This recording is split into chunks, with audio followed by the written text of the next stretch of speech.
আসসালামু আলাইকুম। আজকে সবাই কেমন আছেন এটা আমি জিজ্ঞেস করলাম না, কারণ আমরা বাংলাদেশের কোনো মানুষই ভালো নেই। আমরা সবাই জানি যে আমরা অনেক আতঙ্কের মধ্যে, অনেক ভয়ের মধ্যে দিয়ে যাচ্ছি। আসলে এই বিষয়গুলো কেন হচ্ছে? আর আজকে আমি আপনাদের সাথে কোনো শিক্ষা বিষয়ে কোনো কথা বলতে আসি নাই। আমি কিছু কথা বলতে এসেছি যেটা আসলে আমার বলার মতো হয়তো এখনো যোগ্যতা হয় নাই, তারপরেও আমি বলতে এসেছি কারণ আমার ভাইয়েরা, আমার বোনেরা যেভাবে রক্ত দিচ্ছে, আসলে এইভাবে আর বসে থাকাটা আমার পক্ষে সম্ভব হচ্ছে না। দেখেন, আমাদের বাংলাদেশে 1952 সালে যখন ভাষা আন্দোলন হয়েছিল, তখন প্রতিটা মানুষ, গ্রাম বাংলার প্রতিটা মানুষ তাদের ভাষা রক্ষার জন্য ছুটে এসেছিল।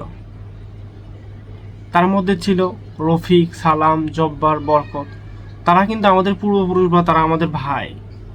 তাদের রক্তের বিনিময়ে কিন্তু আমরা আমাদের বাংলা ভাষাকে আবারও ফিরে পেয়েছিলাম।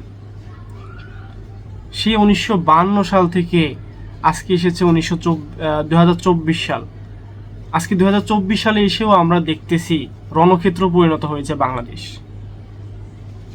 কেন? আমরা বাংলাদেশের স্বাধীন বাঙালি। আমাদের যখন পূর্বপুরুষরা যখন যুদ্ধ করেছিল, তারা যুদ্ধ করে তাদের রক্ত দিয়ে, তাদের বুকের তাজা রক্তকে ত্যাগ করে আমাদের বাংলাকে স্বাধীন বাংলা করেছিল। বাট আজকে আমাদের বাংলাটা স্বাধীন কই আছে? আমাদের বাংলাতে আমরা সবাই চাই সবাইকে মিলেমিশে একসাথে মনুষ্যত্ববোধ তৈরি করতে, তাদের সাথে, সবার সাথে, প্রতিটা মানুষকে সহায়তা করব এবং সবার সাথে একসাথে মিলেমিশে থাকবো। এটাই তো আমাদের বাংলাদেশের একমাত্র চাওয়া, সব মানুষের। আমরা চাই বাংলাদেশের স্বাধীন বাঙালি হিসাবে, স্বাধীন রাষ্ট্র হিসাবে বসবাস করতে। আমরা চাই সবুজ বাংলা, সবুজ মাটিতে আমরা সুন্দরভাবে চলাচল করতে। বাট আজকে কয়েকটা দিন ধরে বাংলাদেশে যা শুরু হয়েছে, আসলে এটা নিয়ে প্রতিটা মানুষের মধ্যে এখন আতঙ্ক, ভয়, ক্ষোভ এগুলো সৃষ্টি হয়েছে। এগুলোর মূল কারণটা কি? আসলে এগুলো সৃষ্টি হয়েছে কই থেকে? কোটা আন্দোলন করতে গিয়ে। আচ্ছা, একটা কথা বলি আমি এখানে, যারা কোটা আন্দোলন করতেছেন সেগুলো তো আমাদেরই ভাই, আপনাদেরই ভাই, তাই না? আপনাদেরই বোন, আমাদেরই বোন। তারা তো আর বাংলাদেশের বাইরের কেউ না। তারা বাংলাদেশেরই একজন নাগরিক এবং তারা বাংলাদেশেরই ভবিষ্যতের প্রজন্ম। তাদের কোটা আন্দোলন কেন করতেছে? আমার জানা মতে 2018 সালেও একবার কোটা আন্দোলনের জন্য আন্দোলন করা হয়েছিল, বাট তখনও হয়তো কার্যকর হয় নাই। আবারও এখন 2024 সালে এসে কোটা আন্দোলন হচ্ছে। কেন হচ্ছে একটু ভেবে দেখেন তো। বাংলাদেশে এখন জনসংখ্যা কিন্তু দিন দিন বৃদ্ধি পাচ্ছে, কমতেছে না। যত জনসংখ্যা বৃদ্ধি পাচ্ছে, প্রতিটা বাবা মা তাদের সন্তানকে কিন্তু খুবই কষ্ট করে লেখাপড়া করাইতেছে। তাদের মাথার ঘাম পায়ে ফেলে, তাদের রক্ত রক্ত পানি করা টাকা, কষ্টের টাকা দিয়ে তার যে ছেলে সন্তান বা মেয়ে সন্তান, তাদেরকে পড়াশোনা শেখাচ্ছে। শিখিয়ে তাদেরকে শুধুমাত্র একটু আশা নিয়ে যে তাদেরকে একটু চাকরি বাকরি করে তাদের মুখে হাসি দেখতে চায় তারা। বাট দিন শেষে এসে যখন সেই ছাত্ররাই দেখে যে আসলে দিন শেষে আমি এত পড়াশোনা করে, এত পরিশ্রম করার পরে যখন চাকরি পাইতেছি না, তখন তার অবশ্যই খারাপ লাগাটা স্বাভাবিক। কারণ সে একজন মেধাবী স্টুডেন্ট, তার মেধার অবশ্যই অনেক দাম আছে। আমরা বাংলাদেশি মানুষ, আমাদের উচিত মেধাকে সবার প্রথমে গুরুত্ব দেওয়া। কোটাকে গুরুত্ব দেওয়া ঠিক আছে, বাট মেধাটা সবার প্রথমে। কারণ মেধাবী ছাড়া বাংলাদেশ চালানো, ভবিষ্যৎ প্রজন্ম আসলে চালানোর মতো ক্ষমতা কারণ নেই। প্রতিটা বিশ্ব আপডেট হচ্ছে, বাংলাদেশও দিন দিন আপডেট হচ্ছে। বাংলাদেশ আলহামদুলিল্লাহ যে অনেক উন্নতি হয়েছে বাংলাদেশের, বাট এই উন্নতিটার থেকে বাংলাদেশের মেধাবী স্টুডেন্টদের উন্নতিটা কি খুব বেশি প্রয়োজন না বলেন? অবশ্যই প্রয়োজন, কারণ তারাই কিন্তু আগামী প্রজন্মের ভবিষ্যৎ। ঠিক আছে না? দেখেন, আমার ভাইরা, আমার বোনেরা ভার্সিটিতে যারা পড়ালেখা করছেন, তারা কিন্তু অনেক আশা নিয়ে তারা ভার্সিটিতে পড়ালেখা করতেছেন যে বড় হয়ে মানুষের উপকার করব, একজন ডাক্তার হব। অনেকের অনেক রকম এইম থাকে। অনেকে হয়তো ভাবে যে আমি আমার গ্রামে চিকিৎসা করব, আমি শহরে চিকিৎসা করব, আমি মানুষের সেবা করব, আমি এটা করব, ওইটা করব। বাট দিন শেষে তারা যখন দেখে যে দিন রাত 24 ঘন্টা একটা স্টুডেন্টের যে কি কষ্ট হয় তার স্টাডিগুলো কমপ্লিট করতে, সেই জানে। দিন রাত 24 ঘন্টা না খেয়ে, না ঘুমিয়ে, চোখের নিচে কালি করে ফেলেও তারা পড়াশোনা করে ভার্সিটিতে চান্স পেয়েছে। কারণ এখন যে প্রতিযোগিতা, ভার্সিটিতে চান্স পাওয়া কিন্তু অনেক টাফ। সো তাদেরকে অনেক পরিশ্রম করে ভার্সিটি পর্যন্ত পৌঁছাতে হয়েছে। তো তারা এই যুক্তির ক্ষেত্রে তারা যে আন্দোলনটা করেছে, আমার কাছে মনে হয় না যে আন্দোলনটা আসলে বৃথা। অথচ দেখেন, তাদের আন্দোলনকে কোনো গুরুত্ব আমরা দিচ্ছি না। ওরা কিন্তু আমাদেরই ভাই, আমাদেরই বোন। কেন আমরা আমাদের মধ্যে নিজেদের মধ্যে ঝামেলা সৃষ্টি করতেছি? এটা কি খুব বেশি ভালো হচ্ছে? ভালো হচ্ছে না। কারণ কি? কারণ আমাদের ভাইয়ের যদি রক্ত ঝরে, আমাদের বোনের যদি রক্ত ঝরে, তাহলে আমাদের তো অবশ্যই বুকে ব্যথা লাগবে, তাই না? তাদের রক্ত রাস্তায় পড়ে থাকতেছে, রাস্তায় বেরোলে দেখতেছি যে তাদের তাজা রক্ত রাস্তায় পড়ে আছে, তাদের হাহাকার রাস্তাতে এখনো ভেসে বেড়াচ্ছে। এগুলো কোনো মানুষ, প্রকৃত মানুষের মনে তো সহ্য হবে না। কারণ তারা আমাদের ভাই, তারা আমাদের বোন। হয়তো তারা আমাদের আপন বোন না, তবুও তারা আমাদের বোন। তাদের কষ্ট হলে আমাদের কষ্ট হবে। তারা যে আন্দোলনগুলো করতেছে, আন্দোলনগুলো তো কোনো বাইরের মানুষের জন্য করতেছে না, বাইরের দেশের জন্য কোনো সময় করতেছে না। আমরা তাদেরকে রাজাকার বলতেছি, বাট কেন রাজাকার কেন বলবো? তারা কি রাজাকার? না, তারা রাজাকার না।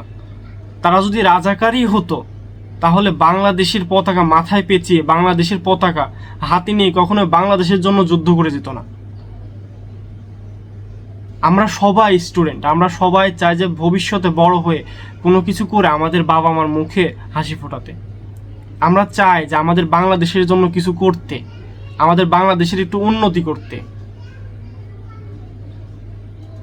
তো এই যে ঝামেলা, মারামারি, গ্যাঞ্জাম, এই যে হচ্ছে রক্ত, এগুলোতে বাংলাদেশের ক্ষতি হচ্ছে না? আমাদের ভবিষ্যৎ প্রজন্মের ক্ষতি হচ্ছে না? সকল স্টুডেন্ট, সকল শিক্ষার্থী, সকল মেধাবী স্টুডেন্টরা কিন্তু দেখেন এখন টেবিল ছেড়ে রাজপথে। কেন? তাদের আজকে টেবিলে বসে থাকার কথা, তারা আজকে রাজপথে কেন? তাদের শুধু অধিকার আদায়ের জন্য। আমরা সবাই চাই যে আমরা স্বাধীন বাংলাদেশে স্বাধীনভাবে বসবাস করতে।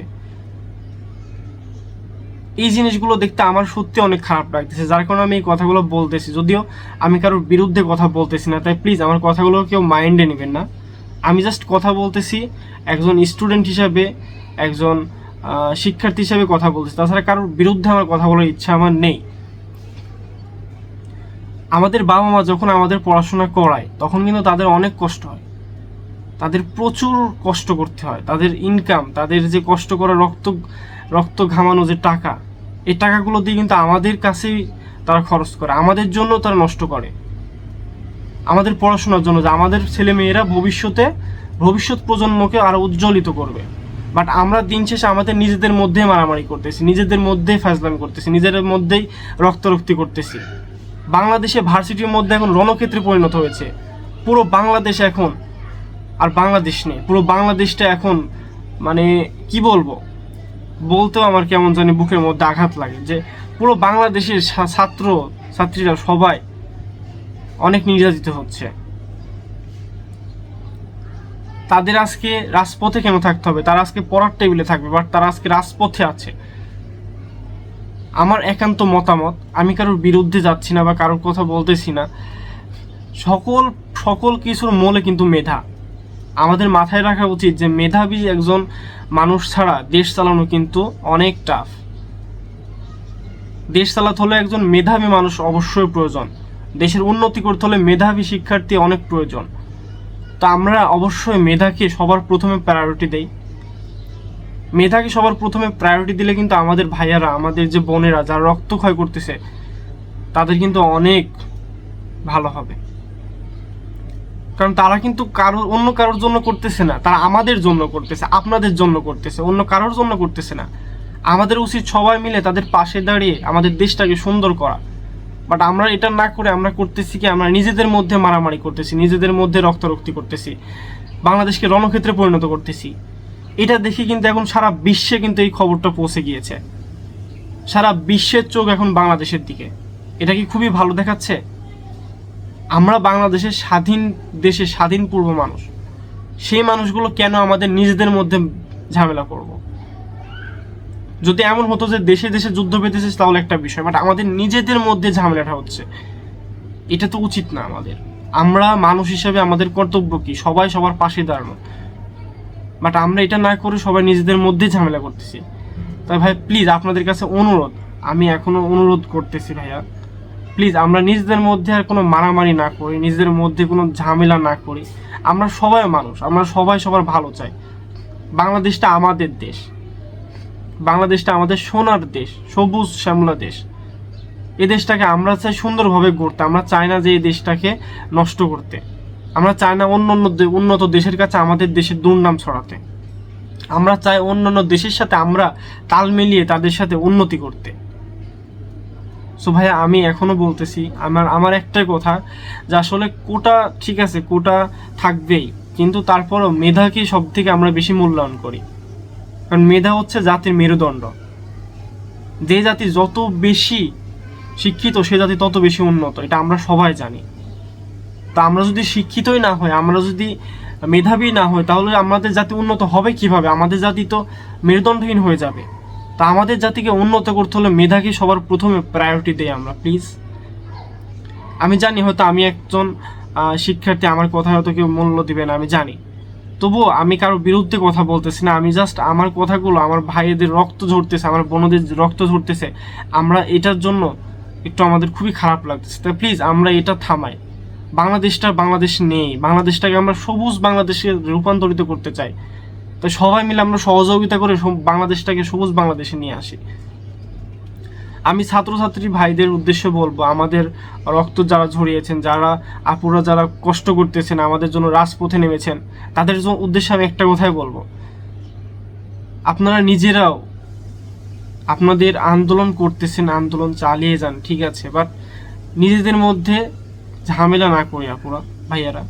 আমরা নিজেদের সেফটি নিয়ে কাজ করি সব সময়।